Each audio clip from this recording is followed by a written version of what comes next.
Okay.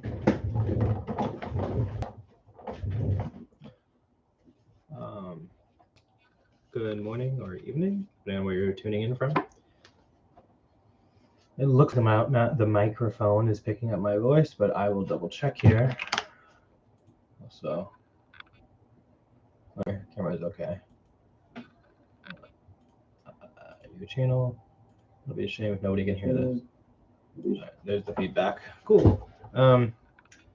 So we're gonna read a chapter here titled "The Legend of the Rangoon Pond."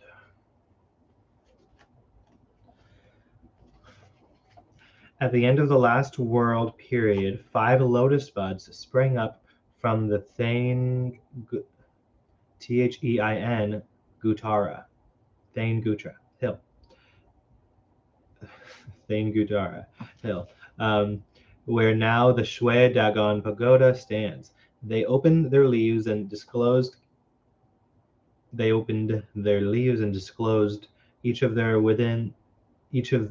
within its chalice a Thengan, the holy yellow robe of the monastic brethren. Then a huge bird settled on the top of the hill and laid an egg. And from this was presently hatched the Kalawaik, the carrying bird of Vishnu, which seized the sacred garments and flew up to the heavens. This was an omen foretelling the appearance of 5 Buddhas in the present world cycle. And accordingly, the universe which had existed in the preceding Kalpa was shortly afterwards destroyed with Mount Meru, the enclosing Satyawala hills, the 6 heavens of the Nat Devas, and many of the lower seats of Biyamas. Then followed myriads of years of chaos, then myriads more, while the present world called Bada was being constructed atom by atom, and at last the earth was ready and prepared to receive the first Buddha, Kakathon. He then left his staff on the Thein Gutara hill. His successor, Ganagong, deposited his water filter beside it, and the third Buddha, Kathapa, added a portion of his robe. In the time of the fourth Buddha, Gautama, there lived on the Thein Gutara hill a gigantic scorpion so huge that it devoured every day an elephant, and the tusks of its many victims were set up in a great ring fenced around its den. One day 7 foreign ships passed along the coast. The sailors saw the white glimmering of the ivory from far out at sea, and landed to ascertain where it was. They began loading their ships with the precious treasure, and were working their hardest, when suddenly they saw the gigantic scorpion coming straight at them. They rushed on board, cut their cables, and stood out to sea. But here a new danger awaited them. A monster crab reared 2 gigantic claws out of the waters and threatened to crush anything that passed between. But there was no retreat, and overwhelmed with terror, they drove before the wind. The vessels just managed to pass through without touching the claws with their yards or masts, but the scorpion, following in hot pursuit, rushed up against with both pincers and with its bulky body, and they closed in an instant, crushing it and rendering the monstrous prey. The crab itself died of the poisonous food, and the neighborhood of the holy hill was thus freed from its terror. Not long afterwards, another ship sailed in these waters. Near Twante, a town about 20 miles from Rangoon, lived a pious Talang merchant, who had 2 sons named Pooh, or Dove, and Tapa, or Plenty. These young men heard that there was a famine in the western lands, and set sail thither with a shipload of rice. They landed at the mouth of the Ganges, and having procured 500 wagons, loaded them with their grain, and traveled into the Wethali Hill country. There one day their wagons were suddenly arrested, and, as it were, chained to the earth. While they were seeking for the cause, a gnat, who in a previous existence had been their mother, appeared to them, and asked, Desire ye store of gold and precious things, or rather desire ye heavenly treasure? They answered, Heavenly treasure. Thereupon the gnat bade them to go where Shingatama, the embryo Buddha, was sitting beneath the Yazayatana tree in the seventh period of of 7 days meditation, which immediately preceded his becoming perfect. They laid a snack of rice reverently at his feet, and in return received the 4 hairs each. The Buddha renamed them Tapatha and Palika, and enjoined them to deposit the hairs on the Thane-Gutara hill. Beside the relics of the 3 preceding buds, the place was to be determined by the Takun, a felled wood oil tree, lying athwart lying athwart so that neither the top nor the roots touched the ground. The brothers, happy in their possession of such inestimable relics, enclosed them in a golden casket, hastened back to their ship and set sail. But there visited many a distant shore without gaining any tides of the whereabouts of the Thangutara Mount. In vain they set about they besought the gnats, the Bilas, the Yakathas, good genii, ogres, and demons, of whom there were many upon earth in those days. The spirits knew no more than the men. At last the king of the Thagyas took pity upon them and came down from the heavens, and appearing before the seekers in the guise of a gnat, told them to return to their own native lands. There, not far from their birthplace, Tuante has the hill they sought for was the hill they sought for, and the only being who could point it out to them was the guardian spirit of the hill, the aged Sule Nat. But this guardian Nat had lived so long upon earth that his eyelids had become weak and heavy, and had fallen together so that he was stone blind before he could help them at all. It would be necessary to restore him his eyesight, and this could only be done by hoisting up his eyelids with 2 great wooden props. The Sule Nat was of gigantic stature, and the 2 brothers sought about in the forest for the tallest oil palms they could find, cut them down, lopped them into shape, and then went out in the quest of the aged guardian spirit. At length they found him so thickly covered with ancient moss and lichens that it was difficult to recognize the living creature in him.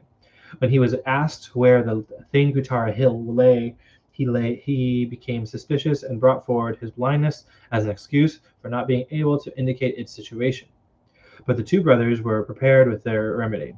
They got their 2 great beams into position, and after much trouble managed to hoist up his hand in what direction they were to go. And Tapatha and Palik set off again on their search, but here they encountered a new difficulty. Instead of 1 hill, they found 3, with a lake in the middle of them, and there was nothing to show where the staff, the filter, and the bathing robe of precious 3 buds lay buried. They were in despair, but the king of the Thagyas again came to their aid. He descended with his subject Dewas during the night and united the 3 peaks into one. The next day, the brothers felled the tree on the summit, and it fulfilled the required conditions. It remained poised on its center of the peak. Its top touched not the ground, and its root touched not the ground. Therefore, the place was called in the Mon language Takun. A pagoda was built 27 feet high, and all the land around about on which its shadow fell between sunrise and sunset was consecrated to it forever. The Dewa king prepared a golden boat to hold the casket containing the hairs, and this vessel circled about perpetually on the lake and was protected by water wheels whose spokes were prolonged with great swords and knives. They stuck out in all directions and turned without ceasing except for a moment at midday, when they halted for the space of time during which a woman might draw out a thread from her spinning loom.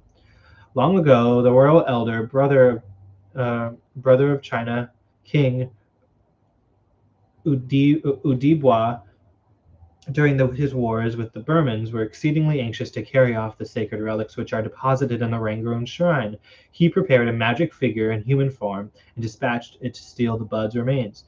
The creature crawled all the way down the Irrawaddy on its stomach until arriving at the suburb of Rangoon called Kemendine, or the Looking Post. There it raised its head to look for a moment, and was so overcome by the splendor of the shrine that it delayed too long, and when at length it stretched out its hands to steal the relic, the favorable moment at noon was past, and the whirling swords cut it into pieces. Since then, the whole treasures have been walled up in the relic chamber, whence nothing but the entire destruction of the Paya could remove them. The marvelous wealth of the shrine has been a fruitful source of wonder and speculation to many. Nevertheless, the statement of Sonoret that the spire, which has